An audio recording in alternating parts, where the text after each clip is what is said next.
കുറച്ചു നാളായിട്ട് ഇപ്പൊ പൊട്ടും എന്ന് പറഞ്ഞു നടന്നിരുന്ന ഒരു വലിയ ഒരു പ്രശ്നം ഇപ്പോൾ പൊട്ടിത്തെറിച്ചിരിക്കുകയാണ്. ഇറാൻ അമേരിക്ക യുദ്ധം ആരംഭിച്ചു കഴിഞ്ഞിരിക്കുന്നു. ശരിക്കും ഇവിടെ ഇസ്രയേലിന് വലിയ റോളൊന്നുമില്ല. ആക്ച്വലി ഇസ്രയേൽ ഇതിനകത്ത് ഒരു ശകുനിയുടെ റോള് മാത്രമാണുള്ളത്. ശരിക്കും പറഞ്ഞാൽ പ്രശ്നങ്ങൾ നടക്കുന്നത് അമേരിക്കയും ഇറാനും തമ്മിലാണ്. അതിന്റെ ഒരുപാട് കാരണങ്ങൾ വളരെ വിശദമായിട്ട് ഈ വിദേശ വിദഗ്ധർ ചിലപ്പോൾ സംസാരിക്കുമായിരിക്കാം. നമുക്കതല്ല നമ്മുടെ മാറ്റർ. പണ്ട് ഓർമ്മയുണ്ടാവാം, ഇറാഖ് കുവൈറ്റ് യുദ്ധം നടന്ന സമയത്ത് മലയാളികൾ ആയിട്ടുള്ള കുവൈറ്റിലുള്ളവരും ഗൾഫിലുള്ളവരും ഒക്കെ അനുഭവിച്ച ബുദ്ധിമുട്ടുകൾ. അപ്പൊ അത്തരത്തിലൊരു ബുദ്ധിമുട്ട് ഇപ്പൊ ദുബൈയിലും ഖത്തറിലും ഒക്കെയുള്ള മലയാളികൾ അനുഭവിക്കേണ്ടുന്ന ഒരു സിറ്റുവേഷൻ വന്നേക്കുമോ എന്ന ഭയം എൻ്റെ ഉള്ളിൽ തോന്നിയത് കൊണ്ടാണ്, വാർത്തകൾ കണ്ടപ്പോൾ തോന്നിയത് കൊണ്ടാണ് ഞാൻ ഇങ്ങനെ ഒരു വീഡിയോ ചെയ്യാമെന്ന് കരുതിയത്. ഇതിൽ ഏറ്റവും പ്രധാനപ്പെട്ട കാര്യങ്ങൾ എന്ന് പറയുന്നത്, ഞാൻ പ്രധാനമായിട്ട് 10 കാര്യങ്ങളാണ് പറയുന്നത്. ഈ 10 കാര്യങ്ങളിൽ നിങ്ങൾക്ക് ചിലപ്പോൾ യോജിപ്പുള്ളതുണ്ടാവാം, വിയോജിപ്പുള്ളതും ഉണ്ടാവാം. എന്തായാലും നിങ്ങൾ ഇതിൽ നിന്ന് കേൾക്കുന്ന കാര്യത്തിൽ കുറച്ച് കാര്യങ്ങൾ നിങ്ങൾക്ക് മനസ്സിലാകും. അത് നിങ്ങളുടെ യുക്തി കൂടി ഉപയോഗിച്ചുകൊണ്ട് അതിൽ ഒരു തീരുമാനമെടുക്കുക. ഈ യുദ്ധത്തിന്റെ സന്ദർഭത്തിൽ നമ്മൾ ശ്രദ്ധിക്കേണ്ടുന്ന 10 കാര്യങ്ങളാണ് ഞാൻ ഈ പറയുന്നത്. ആ 10 കാര്യങ്ങൾ ഒന്നാമത്തേതെന്ന് പറയുന്നത്, ഇപ്പോഴത്തെ നിലവിലത്തെ സാഹചര്യത്തിൽ നിങ്ങൾ മിഡിൽ ഈസ്റ്റിൽ ഇൻവെസ്റ്റ് ചെയ്യരുത്. നിങ്ങൾ എന്തെങ്കിലും ഒരു പുതിയ ബിസിനസ് തുടങ്ങാനായിട്ട്, അല്ലെങ്കിൽ പുതിയൊരു റിയൽ എസ്റ്റേറ്റ് പ്രോപ്പർട്ടി പർച്ചേസ് ചെയ്യാനായിട്ട്, അല്ലെങ്കിൽ ഒരു ഇൻവെസ്റ്റ് ചെയ്യാനായിട്ടൊക്കെ മിഡിൽ ഈസ്റ്റിൽ പ്ലാൻ ചെയ്യുന്നുണ്ടെന്നുണ്ടെങ്കിൽ ഈ യുദ്ധം കഴിയുന്നത് വരെ നിങ്ങൾ വെയിറ്റ് ചെയ്യുക. ഇത് തീരുമാനവും അതിന്റെ കാര്യങ്ങളും എല്ലാം അതിനുശേഷം എടുക്കുന്ന രീതിയിലേക്ക് മാറ്റിവെക്കുന്നത് ഏറ്റവും നന്നാവും. കാരണം ഒരു യുദ്ധ സാഹചര്യത്തിൽ നമ്മൾ പോയി ഇൻവെസ്റ്റ് ചെയ്യുന്നത് നമുക്ക് ചിലപ്പോൾ വലിയ നഷ്ടങ്ങൾ ഉണ്ടാക്കിയേക്കാം. രണ്ടാമത്തെ കാര്യം, ഏറ്റവും പ്രധാനപ്പെട്ടത്, ഇപ്പൊ എല്ലാവരും ചെയ്യാനായിട്ട് ആഗ്രഹിച്ചുകൊണ്ടിരിക്കുന്ന ഒരു കാര്യമാണ് ഞാൻ പറയുന്നത്, സ്വർണത്തിൽ നിങ്ങൾ ഇൻവെസ്റ്റ് ചെയ്യരുത്. കാരണം സ്വർണത്തിന്റെ വില എന്ന് പറയുന്നത് ഈ ഇത്രയും നാളുള്ളതിൽ വെച്ച് ഏറ്റവും വലിയൊരു പീക്കിലേക്ക് പോയിക്കൊണ്ടിരിക്കുന്ന ഒരു സന്ദർഭം കൂടിയാണ്. ഇടയ്ക്ക് നിങ്ങൾക്കറിയാം, സംഘർഷം ഉടനെ ഉണ്ടാകും എന്ന് കരുതിയ സന്ദർഭത്തിൽ റേറ്റ് കൂടുകയും, എന്നാൽ ഉടനെ ഉണ്ടാവാൻ സാധ്യത കുറവാണ് എന്നൊരു ഫീലിംഗ് വന്നു തുടങ്ങിയപ്പോൾ അത് തിരികെ താഴേക്ക് വരികയും ചെയ്യുന്നതൊക്കെ നമ്മൾ കണ്ടതാണ്. സ്വർണം വളരെ ഒരു ഇമ്പോർട്ടന്റ് വിഷയമാണ്. മിഡിൽ ഈസ്റ്റിൽ എന്ത് സംഭവിക്കുമ്പോഴും സ്വർണത്തിനും പെട്രോളിനും വലിയ രീതിയിലുള്ള ചാഞ്ചാട്ടങ്ങൾ ഉണ്ടാവാറുണ്ട്. അപ്പൊ അതുകൊണ്ട് ഇപ്പൊ നിലവിലെ സിറ്റുവേഷനിൽ നിങ്ങൾ ഈ വലിയൊരു പ്രൈസിൽ പോയിട്ട് സ്വർണത്തിൽ ഇൻവെസ്റ്റ് ചെയ്യുന്നത് നഷ്ടമാണ്. പിന്നീട് സമാധാനത്തിന്റെ കാലം വരുമ്പോൾ സ്വർണത്തിന്റെ വില താഴുകയും നിങ്ങൾക്കപ്പോൾ ഈ വലിയ പ്രൈസിൽ മേടിച്ചത് ഇതിനേക്കാൾ കുറവുള്ള ഒരു പ്രൈസിൽ ചിലപ്പോൾ പിന്നീട് വിൽക്കേണ്ടി വരുന്ന ഒരു സിറ്റുവേഷൻ വന്നേക്കാം. അതേപോലെ തന്നെ ഇപ്പം സ്വർണം വിൽക്കാൻ പ്ലാൻ ചെയ്യുന്നവർക്ക് ഏറ്റവും നല്ല സമയവുമാണ്. കാരണം ഈ ഒരു ഹയർ പ്രൈസിൽ നിങ്ങൾക്ക് എടുക്കാൻ കഴിയും. പക്ഷെ മേടിക്കാനായിട്ട്, ഇൻവെസ്റ്റ് ചെയ്യാനായിട്ട് നിങ്ങൾ ഇപ്പോൾ മുതിരണ്ട എന്നാണ് എൻ്റെ അഭിപ്രായം. മൂന്നാമത്തെ കാര്യം, നമ്മൾ ഇപ്പൊ റിയൽ എസ്റ്റേറ്റിൽ ഇൻവെസ്റ്റ് ചെയ്യാന്നുള്ളത്, ഇപ്പം ലംസം എമൗണ്ട് ആളുകളുടെ കയ്യിലുണ്ടെന്നുണ്ടെങ്കിൽ അവർ ആദ്യം ചിന്തിക്കുക റിയൽ എസ്റ്റേറ്റ് ഇൻവെസ്റ്റ് ചെയ്യുക എന്നുള്ളതാണ്. പക്ഷെ അത് റിയൽ എസ്റ്റേറ്റ് ഇൻവെസ്റ്റ് ചെയ്യാന്ന് പറയുമ്പോൾ ഞാൻ നേരത്തെ പറഞ്ഞ പോലെ തന്നെ മിഡിൽ ഈസ്റ്റിൽ, ദുബായ് അതേപോലുള്ള സ്ഥലങ്ങളിൽ ഇപ്പൊ ഇൻവെസ്റ്റ് ചെയ്യുന്നത് റിസ്ക് ആയിട്ടുള്ള ഒരു സന്ദർഭമാണ്. അപ്പൊ സ്വാഭാവികമായിട്ടും നമ്മുടെ നാട്ടിൽ കയ്യിലുള്ള പണം നാട്ടിൽ എവിടെയെങ്കിലും റിയൽ എസ്റ്റേറ്റ് ഇൻവെസ്റ്റ് ചെയ്യാന്ന് വിചാരിച്ചാൽ ഇപ്പോൾ ഞാൻ പറയുക, ഈ സിറ്റുവേഷനിൽ ഇൻവെസ്റ്റ് ചെയ്യുന്നത് ഭാവിയിൽ നഷ്ടമുണ്ടാക്കിയേക്കാം. കാരണം ഗൾഫിൽ ഇങ്ങനെ ഒരു പ്രോബ്ലം ഉണ്ടാകുമ്പോൾ അത് മൊത്തത്തിൽ ഇപ്പം ഓയിലിന്റെ വിലയെ ബാധിക്കും. അപ്പം ലോകം മൊത്തത്തിൽ ഇതിൻ്റെതായ കുറച്ച് അലയൊലികൾ വരാൻ സാധ്യതയുണ്ട്. സ്വാഭാവികമായിട്ടും മലയാളീസ് എന്ന് പറയുമ്പോൾ ഗ്ലോബൽ സിറ്റിസൺ ആണ്. ഇവിടെ ഉണ്ടാക്കുന്ന ഇൻകത്തിൽ നിന്നല്ല അവർ ഇവിടെ ഇൻവെസ്റ്റ്മെന്റുകൾ ചെയ്യുന്നത്. അവർ പുറത്തുനിന്ന് ഉണ്ടാക്കുന്ന വരുമാനം നാട്ടിൽ ഇൻവെസ്റ്റ് ചെയ്യാണ് ചെയ്യുന്നത്. സ്വാഭാവികമായിട്ടും പർച്ചേസിങ് പവറിൽ ഒരു ചെറിയൊരു ഡിക്ലൈൻ ഉണ്ടാവാനുള്ള ചാൻസ് നമുക്കുണ്ട് എന്നുള്ളത് കൊണ്ട് നാട്ടില് പുതിയ പ്രോപ്പർട്ടീസ് പർച്ചേസ് ചെയ്യാനായിട്ടൊക്കെ ആളുകളുടെ ഡിമാൻഡ് കുറയാൻ ചാൻസ് ഉണ്ട്. അപ്പൊ നിങ്ങൾ ഇപ്പോൾ പോയിട്ട് റിയൽ എസ്റ്റേറ്റ് ഇൻവെസ്റ്റ് ചെയ്താൽ ഇപ്പം സെല്ല് ചെയ്യാനായിട്ടൊക്കെ പ്ലാൻ ചെയ്യുവാണെങ്കിൽ ചിലപ്പോൾ നമുക്ക് ഇമ്മീഡിയറ്റ് ആയിട്ട് അത് സാധിക്കാതെ വരികയും നമ്മൾ മേടിച്ചതിനേക്കാൾ കുറഞ്ഞ വിലയ്ക്ക് ചിലപ്പം വിൽക്കേണ്ടി വരികയും ചെയ്യും. കാരണം ഡിമാൻഡ് കുറയുമ്പോൾ ഇനിയും ഇതിനകത്ത് വിലക്കുറവിനുള്ള സാധ്യത ഫ്യൂച്ചറിൽ കാണുന്നുണ്ട്. അപ്പൊ അതുകൊണ്ട് ഈ സന്ദർഭത്തിൽ സംഘർഷം കഴിയുന്നത് വരെയെങ്കിലും നമ്മൾ നാട്ടിൽ റിയൽ എസ്റ്റേറ്റിൽ ഇൻവെസ്റ്റ് ചെയ്യുമ്പോൾ കുറച്ചുകൂടി ഒന്ന് വിലയിരുത്തിയ ശേഷം ചെയ്യുക. കാരണം പ്രത്യേകിച്ച് ഇപ്പൊ പുതിയ പുതിയ വികസന പ്രവർത്തനങ്ങളുടെ ഭാഗമായിട്ട് അത് വളരാൻ സാധ്യതയുള്ള മേഖലകളിൽ ഇൻവെസ്റ്റ് ചെയ്യാൻ പ്ലാൻ ചെയ്യുന്നവർ അത് ഫ്യൂച്ചറിലോട്ട് കൂടി ഒന്ന് നോക്കി കണ്ടതിന് ശേഷം മാത്രം ഇൻവെസ്റ്റ് ചെയ്യുക. അതേസമയം നമ്മൾ ഇപ്പം ഇന്ത്യയിൽ ഇൻവെസ്റ്റ് ചെയ്യുന്നതിനെ കുറിച്ച് പറയുകയാണെങ്കിൽ വളരെ പോസിറ്റീവായിട്ടുള്ള ഒരു സന്ദർഭം കൂടിയാണിത്. കാരണം ഇന്ത്യ ഈ ഒരു യുദ്ധത്തിന്റെ ഒരു സൈഡിലുമില്ല. ഇന്ത്യയുടെ അടിസ്ഥാനപരമായ ഫോറിൻ പോളിസി ചേരിചേരാ നയമാണ്. ഓക്കെ, നമ്മൾ ഇസ്രായേലിന്റെ ഭാഗത്തുമില്ല, അമേരിക്കയുടെ ഭാഗത്തുമില്ല, ഇറാന്റെ ഭാഗത്തുമില്ല. നമ്മൾ ലോകത്ത് സമാധാനം നടക്കണം, യുദ്ധം ഉണ്ടാകരുത് എന്ന് ആഗ്രഹിക്കുന്നവരുടെ കൂടെയാണ്. അപ്പൊ അതുകൊണ്ട് തന്നെ നമ്മൾ ഈ യുദ്ധത്തിന്റെ ഭാഗമേ അല്ല.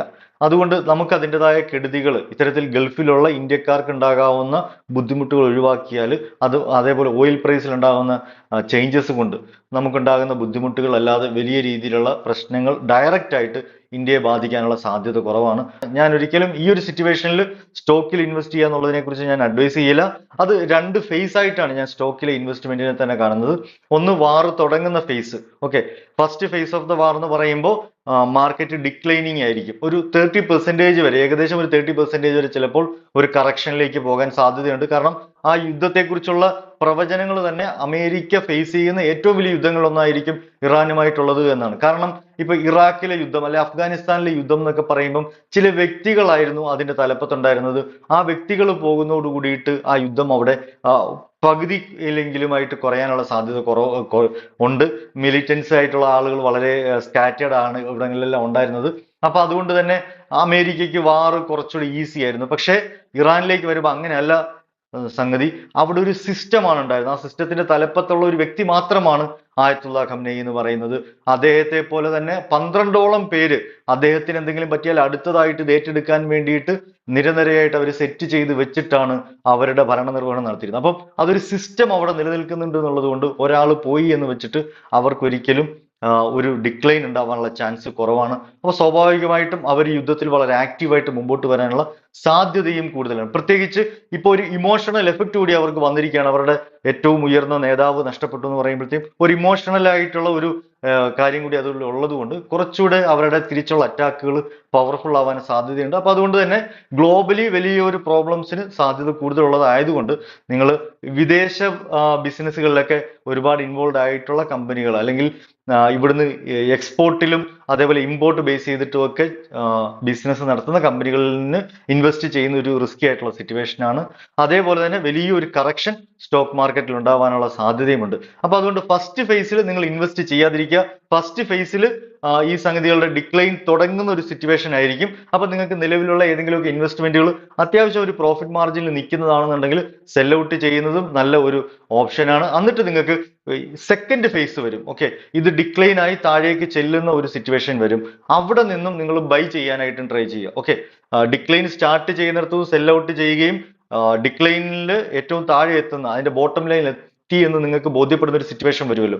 വാർത്തകളും അതിന്റെ സിറ്റുവേഷൻസും എല്ലാം ഇനി ചിലപ്പോൾ തിരിച്ചു വരാനുള്ള സാധ്യതയുണ്ട് എന്ന് പറയുന്ന ഒരു സിറ്റുവേഷനിൽ നിങ്ങൾ ആ ഡിക്ലൈൻ ആയിട്ടുള്ള സ്റ്റേജിലുള്ള ആ കറക്ഷൻ വന്നിട്ടുള്ള ഒരു പ്രൈസിൽ നിങ്ങൾക്ക് പർച്ചേസ് ചെയ്യുകയാണെങ്കിൽ അതും ഒരു പ്രോഫിറ്റ് ആണ്. എന്ന് പറഞ്ഞാൽ ഇന്ന് നിങ്ങൾ 100 രൂപയ്ക്ക് മേടിച്ചിരിക്കുന്ന ഒരു ഷെയർ നാളെ അത് 60 രൂപയിലേക്ക് പോകുകയും നിങ്ങൾ 100 രൂപയിൽ സെല്ല് ചെയ്തിട്ട് അതേ ഷെയർ നിങ്ങൾ കുറച്ച് ദിവസങ്ങൾക്ക് ശേഷം 60 രൂപയിൽ നിങ്ങൾ പർച്ചേസ് ചെയ്യുകയും ചെയ്യുക എന്ന് പറയുമ്പോൾ നിങ്ങൾക്ക് 40 രൂപ ഡയറക്റ്റ് അവിടെ പ്രോഫിറ്റ് വരികയാണ്. അപ്പൊ ഇങ്ങനെ വേണമെങ്കിലും നോക്കാം. ഇനിയല്ല, ഫ്രഷ് ആയിട്ട് ഒരാൾ ഇൻവെസ്റ്റ് ചെയ്യാൻ പ്ലാൻ ചെയ്യുന്നവരാണെന്നുണ്ടെങ്കിലും ഈ വാറിന്റെ ഫസ്റ്റ് ഫേസിൽ സ്റ്റോക്ക് മാർക്കറ്റ് ഒഴിച്ചു നിർത്തുന്നതാണ് നല്ലത്. ഇനി അപ്പോൾ ഇത്തരത്തിലുള്ള ആളുകൾക്ക് വേറെ എന്താണ് ഓപ്ഷൻ ഉള്ളത്? നമുക്ക് സേഫ് ആയിട്ടുള്ള ഒരു ഇൻവെസ്റ്റ്മെന്റ്, സ്വർണം ഒരു റിസ്ക് ആയിട്ടുള്ള ഒരു കണ്ടീഷൻ ആണെന്ന് പറഞ്ഞു. അപ്പം അതാണ് മറ്റൊരു ഓപ്ഷൻ എന്ന് പറയുന്നത്. നമ്മൾ ഇന്ത്യയിലേക്ക് ഇപ്പം നിങ്ങൾക്ക് ഫോറിനിൽ ഇൻവെസ്റ്റ്മെന്റുകൾ പ്ലാൻ ചെയ്യുന്നവർ അല്ലെങ്കിൽ ഫോറിനിൽ ഒരുപാട് ഇൻകം ജനറേറ്റ് ചെയ്ത് നിങ്ങൾ അത് കോർപ്പസ് ആയിട്ട് മെയിൻറ്റെയിൻ ചെയ്യുന്നവർ, ഇങ്ങനെയൊക്കെയുള്ള ആളുകൾക്ക് ഇനിയല്ല സ്വർണം ഒരു നല്ല വോള്യത്തിൽ നേരത്തെ പർച്ചേസ് ചെയ്ത് വെച്ചാൽ ഇപ്പൊ ഒരു ഹയർ പ്രൈസ് ആണ്, വേണമെങ്കിൽ സെൽ ഔട്ട് ചെയ്യാവുന്ന പ്ലാൻ ചെയ്യുന്നു. ഇങ്ങനെയൊക്കെ ചെയ്യുന്നവർക്ക് ഇൻവെസ്റ്റ് ചെയ്യാൻ പറ്റുന്ന ഏറ്റവും ഇപ്പോഴത്തെ ഈ യുദ്ധ സാഹചര്യത്തിൽ ഏറ്റവും ബെസ്റ്റ് ആയിട്ടുള്ള സെക്യൂർഡ് ആയിട്ടുള്ള ഗ്യാരണ്ടീഡ് ആയിട്ടുള്ള ഒരു മാർക്കറ്റ് തന്നെയാണ്. ഇപ്പൊ മണി മാർക്കറ്റിൽ നമ്മൾ നോക്കുകയാണെങ്കിൽ ബോൺസ്, ഗവൺമെന്റ് ബോൺസ്, പ്രത്യേകിച്ച് ഇന്ത്യ ഗവൺമെന്റിന്റെയും അതേപോലെ തന്നെ ബോണ്ടുകൾ പർച്ചേസ് ചെയ്യുന്നത് ഈ സന്ദർഭത്തിൽ ഒരു സേഫ് ആയിട്ടുള്ള ഇൻവെസ്റ്റ്മെന്റ് ആണ്. അതേപോലെ തന്നെ FD പോലെയുള്ളത്, അതേപോലെ ഗ്യാരണ്ടീഡ് ആയിട്ടുള്ള സ്കീമുകൾ. ഇപ്പം വലിയൊരു കോർപ്പസ് ഒക്കെ ഞാൻ സജസ്റ്റ് ചെയ്യുക, ഇങ്ങനെ കോർപ്പസ് ഒക്കെ ക്രിയേറ്റ് ചെയ്ത് വെച്ചിട്ടുള്ള ആളുകൾ ഒരു 50 വയസ്സിന് മുകളിലോട്ട് പ്രായമുള്ള ഒരു മിഡിൽ ഈസ്റ്റിലൊക്കെ ഉള്ള ആളുകളാണെന്നുണ്ടെങ്കിൽ തീർച്ചയായിട്ടും നിങ്ങൾ ഒരു പെൻഷൻ പ്ലാനിൽ ഇൻവെസ്റ്റ് ചെയ്യണം. എന്ന് പറഞ്ഞാൽ നാളെ ഇപ്പം മിഡിൽ ഈസ്റ്റിൽ എന്ത് നാളെ സംഭവിക്കുന്നുള്ളതിനെ കുറിച്ച് അറിയില്ല. നാളെ നിങ്ങൾക്ക് അവിടെ കണ്ടിന്യൂ ചെയ്യാൻ പറ്റാത്തൊരു സിറ്റുവേഷൻ വന്ന് നാട്ടിലേക്ക് തിരികെ വരേണ്ടി വന്നാൽ നിങ്ങൾക്ക് ചിലപ്പോൾ പഴയതുപോലത്തെ ഒരു സ്റ്റാറ്റസിലുള്ള ഒരു ജോലിയിലേക്കൊന്നും ചിലപ്പോൾ ഇന്ത്യയിൽ നിങ്ങൾക്ക് റീസ്റ്റാർട്ട് ചെയ്യാൻ പറ്റിയെന്ന് വരില്ല. നമ്മുടെ ഇൻകം സ്റ്റോപ്പ് ആവാതിരിക്കാനായിട്ട് ഒരു ഒരു ആനുവലി അല്ലെങ്കിൽ മന്ത്ലി നമുക്കൊരു ഫിക്സഡ് ആയിട്ട് ഒരു റിട്ടേൺ കിട്ടുന്ന FD അല്ല ഞാൻ ഉദ്ദേശിക്കുന്നത്, അല്ലാതെയുള്ള ഇപ്പം ഒരുപാട് ഇൻഷുറൻസ് കമ്പനികൾ പെൻഷൻ പ്ലാനുകൾ സജസ്റ്റ് ചെയ്യുന്നുണ്ട്. അപ്പോൾ ഒരു 7% പ്ലസ് റിട്ടേൺ കിട്ടുന്ന ഇൻവെസ്റ്റ്മെന്റ് പ്ലാനുകളിൽ നിങ്ങൾ ഇൻവെസ്റ്റ് ചെയ്യുക. എന്നിട്ട് അതിന്റെ ഒരു പെൻഷൻ നിങ്ങൾക്ക് റെഗുലറി കിട്ടുന്ന രീതിയിൽ നിങ്ങൾ സെറ്റ് ചെയ്ത് വെക്കുന്നത് നന്നായിരിക്കും. കാരണം എന്തുകൊണ്ട് 7% എന്ന് ചോദിച്ചു കഴിഞ്ഞാൽ ഇപ്പൊ നമുക്ക് ലാസ്റ്റ് ഇയറിലത്തെ ഇൻഫ്ലേഷൻ റേഷ്യോ 5.4 5.6 പോയിട്ടുള്ളത്. പക്ഷേ ഈ യുദ്ധ സാഹചര്യത്തിൽ ചിലപ്പോൾ നെക്സ്റ്റ് ഇയറിലത്തേക്ക് ഇൻഫ്ലേഷൻ ഒരു 7% വരെയൊക്കെ വരാൻ സാധ്യതയുണ്ട്, ഇന്ത്യയിൽ മണി ഇൻഫ്ലേഷൻ. അപ്പൊ അങ്ങനെ ഒരു സിറ്റുവേഷൻ വന്നു കഴിഞ്ഞാലും നിങ്ങൾക്ക് ഒരു നഷ്ടമുണ്ടാവാത്ത രീതിയിൽ നിങ്ങളുടെ ഇൻവെസ്റ്റ്മെന്റുകളെ മെയിൻറ്റെയിൻ ചെയ്യണമെന്നുണ്ടെങ്കിൽ ഈ ഒരു റേറ്റിന് മുകളിലോട്ടുള്ളത് നോക്കുക. എഫ് ഡി ആണെന്നുണ്ടെങ്കിലും ഒരു പോസിറ്റീവാണ്. പക്ഷേ എഫ് ഡിക്കുള്ള സെക്യൂരിറ്റി എത്രത്തോളം ഉണ്ട് എന്നുള്ളതും കൂടി ഒരു പ്രധാനപ്പെട്ട വിഷയമാണ്. കാരണം എഫ് ഡി ഇടുന്ന തുകയ്ക്ക് മൊത്തത്തിൽ ഇൻഷുറൻസ് ഇല്ല, അതിന്റെ ഒരു പെർസെൻറ്റേജ് ഓഫ് എമൗണ്ടിന് മാത്രമേ ഉള്ളൂ, അതും വളരെ മിനിമൽ ആയിട്ടുള്ളൊരു തുകയാണ്. അപ്പൊ അതുകൊണ്ട് എന്തെങ്കിലും കാരണവശാൽ ഭാവിയിൽ ഈ നമ്മൾ ഇൻവെസ്റ്റ് ചെയ്തിരിക്കുന്ന സാമ്പത്തിക സ്ഥാപനം പൊളിഞ്ഞു പോകുന്ന ഒരു സിറ്റുവേഷൻ വന്നാൽ നമുക്ക് അത്രയും വലിയ തുക നമുക്ക് നഷ്ടം. പ്രത്യേകിച്ച് കരുവന്നൂർ മുതൽ ഒരുപാട് കോപ്പറേറ്റീവ് സൊസൈറ്റികളുടെയൊക്കെ എക്സ്പീരിയൻസ് നമ്മുടെ മുമ്പിലുണ്ട് എന്നുള്ളത് ഇരിക്കെ നമ്മൾ അത്തരത്തിലുള്ള കാര്യങ്ങൾ കൂടി ഒന്ന് ശ്രദ്ധിച്ചിട്ട് വേണം ഇൻവെസ്റ്റ് ചെയ്യാൻ എന്നുള്ളതാണ് ഞാൻ അഡ്വൈസ് ചെയ്യുക. അതേപോലെ തന്നെ ഒരു പ്രധാനപ്പെട്ട കാര്യം, നമ്മൾ ഇൻവെസ്റ്റ് ചെയ്യാനായിട്ട് പ്ലാൻ ചെയ്യുന്ന തുക അത് എത്രയെന്നും അതിന് നമുക്ക് റിട്ടേൺ കിട്ടേണ്ടത് എത്രയാണെന്നുമുള്ള ഒരു ഐഡിയ നമ്മൾ ഉണ്ടാക്കി വെച്ചിട്ട് വേണം ഇത്തരത്തിലുള്ള ആളുകളുമായിട്ട് ഡിസ്കഷന് പോലും പോകാനായിട്ട്. ഒരാൾക്ക് അപ്പോയിന്റ്മെന്റ് കൊടുത്ത് നമ്മളുടെ അടുത്ത് വന്ന് അവരുടെ ഇൻവെസ്റ്റ്മെന്റ് സ്കീമിനെ കുറിച്ച് നമ്മളുടെ അടുത്ത് പറയുമ്പോൾ നമുക്കൊരു മിനിമം കാൽക്കുലേഷൻ ഉണ്ടാവണം. ഞാൻ ഇത്ര ഇട്ടാൽ എനിക്ക് ഇത്ര കിട്ടണം, ഇങ്ങനെ ഉള്ളതിലായിരിക്കണം, ഇന്ന കണ്ടീഷൻസ് അതിനുണ്ടാവണം എന്നുള്ളതിനെ കുറിച്ച് ഒരു ഒരു ഒരു പ്രീ ഡിറ്റർമിനേഷൻ നമ്മുടെ മൈൻഡിൽ വേണം. അതേപോലെ തന്നെ ഒരിക്കലും ഒരു പേഴ്സണൽ ഇൻഫ്ലുവൻസിന്റെ പുറത്ത് നമ്മൾ ഇൻവെസ്റ്റ് ചെയ്യരുത്. അതിന്റെ കാൽക്കുലേഷൻ, അതിന്റെ റിട്ടേൺ കിട്ടാനുള്ള സാധ്യതകൾ, ഇതെല്ലാം നമ്മൾ നോക്കിയിട്ട് വേണം ചെയ്യാനായിട്ട്. ഇമോഷൻസിന്റെ പുറത്ത് ഇൻവെസ്റ്റ് ചെയ്താൽ നഷ്ടങ്ങൾ ഭാവിയിൽ ഉണ്ടാകാനുള്ള സാധ്യത കൂടുതലാണ്. പ്രത്യേകിച്ച് ഞാൻ ആദ്യം പറഞ്ഞ പോലെ തന്നെ ഗോൾഡ് എന്ന് പറയുന്ന ഒരു ഇമോഷണൽ അറ്റാച്ച്മെന്റ് ഉള്ള ഒരു ഇൻവെസ്റ്റ്മെന്റ് ആണ്. സ്വാഭാവികമായിട്ടും എപ്പോഴും സ്ത്രീകളായാലും ഒക്കെ നിർബന്ധിക്കുന്ന ഒരു ഇൻവെസ്റ്റ്മെന്റും ഗോൾഡ് ആയിരിക്കാം. പക്ഷെ നിങ്ങൾ വിലയിരുത്തുക, ഗോൾഡിൽ ഇൻവെസ്റ്റ് ചെയ്യുമ്പോൾ ഓർണമെന്റ്സ് മേടിക്കുന്നതിന്റെ അപ്പുറത്ത് നിങ്ങൾ അതിന്റെ ഗോൾഡ് ബാർ ആയിട്ടോ അല്ലെങ്കിൽ ബോൺസ് ആയിട്ടോ ഒക്കെ തന്നെ മേടിക്കുന്നതിനെ കുറിച്ച് പ്രിഫർ ചെയ്യുന്നത് നല്ലതാണ്. ഇത്തരത്തിൽ നിങ്ങളുടെ ഇൻവെസ്റ്റ്മെന്റ് പ്ലാനുകളെ ഒന്ന് റീവർക്ക് ചെയ്യാനായിട്ട് ശ്രമിക്കുക. ഇനി അതേസമയം ഈ 50 വയസ്സിന് താഴെയുള്ള ചെറുപ്പക്കാരായിട്ടുള്ള ആളുകൾ ഇപ്പം മിഡിൽ ഈസ്റ്റിലൊക്കെ വർക്ക് ചെയ്യുന്നവരുണ്ടെന്നുണ്ടെങ്കിൽ ഇമ്മീഡിയറ്റ് ആയിട്ട് ചെയ്യേണ്ടുന്ന ഒരു കാര്യം എന്ന് പറയുന്നത്, നിങ്ങൾ 2 ഇൻഷുറൻസുകൾ എടുത്തു വെക്കാനായിട്ട് നിർബന്ധമായിട്ട് ശ്രദ്ധിക്കുക. ഒന്ന് ഒരു ടേം ഇൻഷുറൻസ് ആണ്. നിങ്ങളാണ് ബ്രെഡ് വിന്നർ, നിങ്ങൾ കാരണമാണ് നിങ്ങളുടെ കുടുംബം നിലനിൽക്കുന്നത്. അതുകൊണ്ട് സ്വാഭാവികമായിട്ടും ഒരു ടേം ഇൻഷുറൻസ് നിങ്ങൾ തീർച്ചയായിട്ടും എടുത്തു വെക്കാനായിട്ട് ശ്രദ്ധിക്കുക. രണ്ടാമത്തെ കാര്യം എന്ന് പറയുന്നത് ഒരു ഹെൽത്ത് ഇൻഷുറൻസ് ആണ്. ഹെൽത്ത് ഇൻഷുറൻസിന്റെ ആവശ്യകത എന്ന് പറയുന്നത്, ഇപ്പൊ നിങ്ങൾ ഹാർഡ് ഏൺഡ് മണിയായിട്ട് അവിടെ നിങ്ങൾ വെച്ചിരിക്കുന്ന ഒരു തുക ചിലപ്പോൾ നിങ്ങൾക്ക് നാട്ടിലേക്ക് കൊണ്ടുവരാൻ പറ്റിയേക്കാം, ചിലപ്പോൾ നഷ്ടപ്പെട്ടു പോയേക്കാം, ചിലപ്പോൾ ബിസിനസ് പോയേക്കാം. പക്ഷേ നമ്മുടെ ഫാമിലിയിൽ ഒരു അപകടം സംഭവിച്ചു, ഒരു അസുഖം വന്നു, നമുക്ക് പണം കണ്ടെത്താതിരിക്കാൻ പറ്റില്ല, നമുക്ക് അവരെ ചികിത്സിക്കാതിരിക്കാൻ പറ്റില്ല. അപ്പൊ അതുകൊണ്ട് നമുക്ക് അത്തരത്തിലൊരു സാമ്പത്തിക നഷ്ടം കൂടി നമുക്ക് വരാതിരിക്കാൻ വേണ്ടിയിട്ട് തീർച്ചയായിട്ടും നിങ്ങളൊരു ഹെൽത്ത് ഇൻഷുറൻസ് കൂടി എടുത്തു വെക്കാനായിട്ട് ശ്രദ്ധിക്കുക. ഹെൽത്ത് ഇൻഷുറൻസ് വളരെ വിശ്വസ്തമായ കാര്യങ്ങളിൽ നിന്നും തന്നെ എടുക്കാനായിട്ട് ശ്രദ്ധിക്കുക. കാരണം വളരെ ക്രിട്ടിക്കലായ ഒരു സിറ്റുവേഷനിൽ നമുക്ക് സപ്പോർട്ട് വേണ്ടുന്ന ഒരു സംഗതിയാണ് ഹെൽത്ത് ഇൻഷുറൻസ് എന്ന് പറയുമ്പോൾ. അതും ലൈവായിട്ട് വേണ്ടുന്ന ഒരു സപ്പോർട്ടാണ്. അപ്പൊ അത്തരത്തിൽ സപ്പോർട്ട് കിട്ടാൻ സാധ്യതയുള്ള ആളുകളിൽ നിന്ന് മാത്രം നിങ്ങൾ ഹെൽത്ത് ഇൻഷുറൻസ് ചൂസ് ചെയ്യാനായിട്ടും ശ്രദ്ധിക്കുക. ഹെൽത്ത് ഇൻഷുറൻസ് എടുക്കുമ്പോൾ നിങ്ങൾ അടിസ്ഥാനപരമായിട്ട് അതിന് വെക്കേണ്ടുന്ന ഒരു കാര്യം എന്ന് പറയുന്നത്, നമ്മുടെ പോക്കറ്റിൽ നിന്നും പണം മുടക്കി ചികിത്സിക്കേണ്ടി വന്നേക്കാവുന്ന ആളുകളെല്ലാം നിങ്ങളുടെ ഹെൽത്ത് ഇൻഷുറൻസ് പ്ലാനിനകത്ത് ഉൾപ്പെട്ടിട്ടുണ്ടാവണം. അത് അച്ഛനാവട്ടെ, അമ്മയാവട്ടെ, മക്കളാവട്ടെ, ആരായാലും നാളെ അവർക്കൊരു ഹോസ്പിറ്റൽ ആവശ്യം വന്നു കഴിഞ്ഞാൽ നമ്മളാണ് ആ ചെലവ് നടത്തേണ്ടി വരിക എന്നുണ്ടെങ്കിൽ അവർക്കെല്ലാം വേണ്ടിയിട്ട് നിങ്ങൾ ഹെൽത്ത് ഇൻഷുറൻസ് എടുത്തിട്ടുണ്ടാവണം. കാരണം അവിടെ നിങ്ങൾ നിങ്ങളുടെ പോക്കറ്റിലുള്ള പണമാണ് സേവ് ചെയ്യുന്നത്. അപ്പൊ ഈ രീതിയിൽ നിങ്ങൾ ഇൻവെസ്റ്റ്മെന്റുകളെ പ്ലാൻ ചെയ്യുക. പ്രധാനമായിട്ടും ഞാൻ ആദ്യം പറഞ്ഞ കാര്യങ്ങളൊക്കെ ഒന്ന് ശ്രദ്ധിക്കുക. ഒരു ക്രൂഷ്യൽ കണ്ടീഷനാണ്, പ്രത്യേകിച്ച് ഗൾഫിലുള്ള ഇന്ത്യക്കാരെ സംബന്ധിച്ചോളം, മലയാളികളെ സംബന്ധിച്ചോളം ഒരു ക്രൂഷ്യൽ കണ്ടീഷനാണ്. ഒരു വലിയ തകർച്ച ഗൾഫ് മേഖലയിൽ ഉണ്ടായാൽ ഇന്ത്യയിൽ ഏറ്റവും കൂടുതൽ അത് ബാധിക്കാൻ പോകുന്നത് കേരളത്തെ ആയിരിക്കും. കേരളത്തിന്റെ എക്കണോമിക് സിസ്റ്റത്തെ തന്നെ വളരെ മാരകമായിട്ട് അത് ബാധിക്കാൻ സാധ്യതയുണ്ട്.